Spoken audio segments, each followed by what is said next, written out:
North Georgia's News Talk, AM 550 and FM 102.9 WDUN.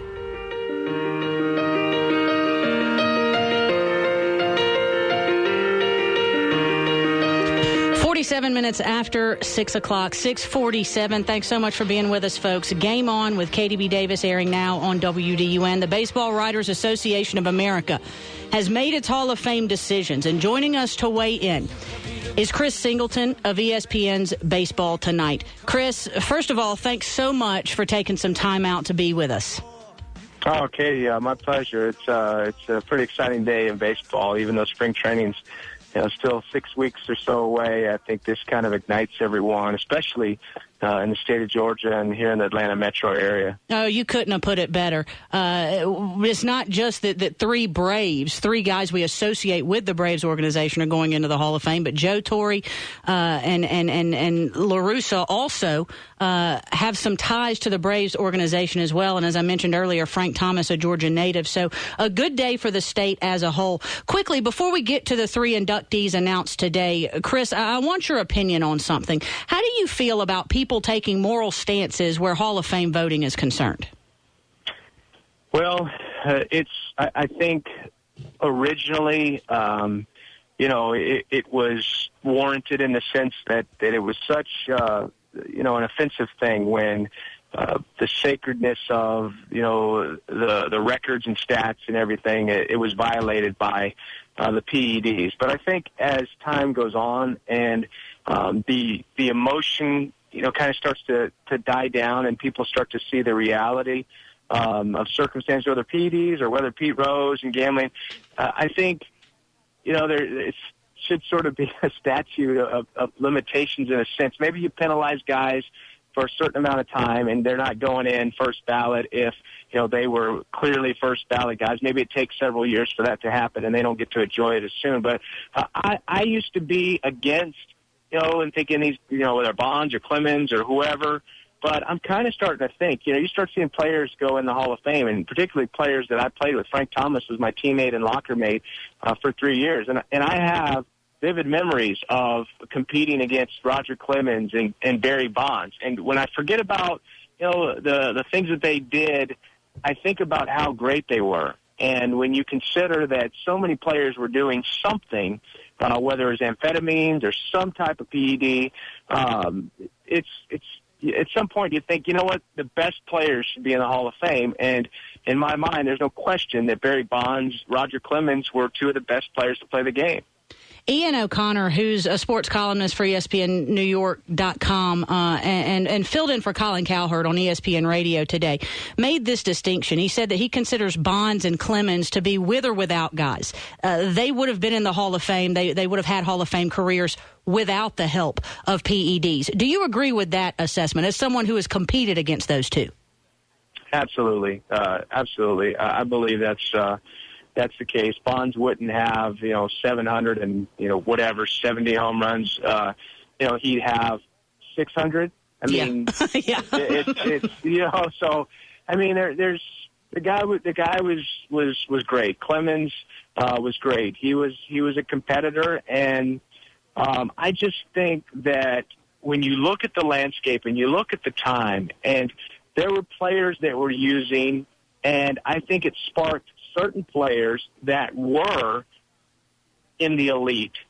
Now all of a sudden you see next tier, lower tier level players, getting to that status that, the original players were. Now all of a sudden it's like, all right, let me reestablish that I am a cut above these other players. So I think there was some of that as well that went on to whereas I think when I look back and I was privy to some, hearing and third-party conversations when I was part of the San Francisco Giants organization.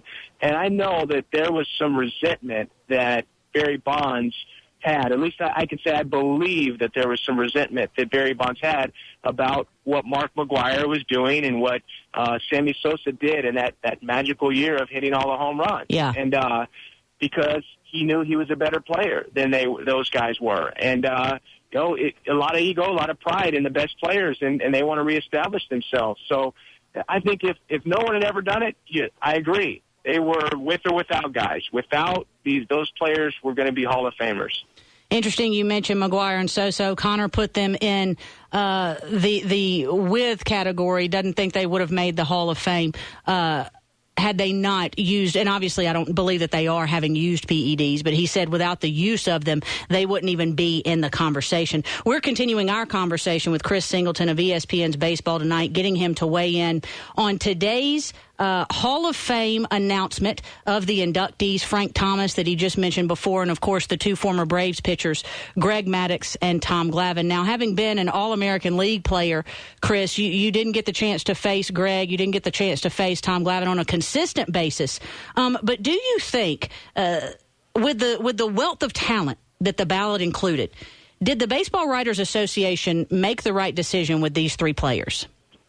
They nailed it this year. And after last year, just the silence of no one going in and sort of the protest there of PED guys and guys under suspicion, it was very, very refreshing to see a bounce-back year where they got it right. And in my opinion, as close as Craig Biggio was to making it, I'm glad to see that the three players that made it were the ones, because just in my perspective, in my opinion, you look at Glavine, you look at Maddux, you look at Frank Thomas, and those guys were of a cut from a different cloth. And I think with Biggio, you have a slightly, next tier type of player. Probably going to be a Hall of Famer, but I just think it's very special that the players that were elected today, are definitely deserving, and they fit in the same grouping.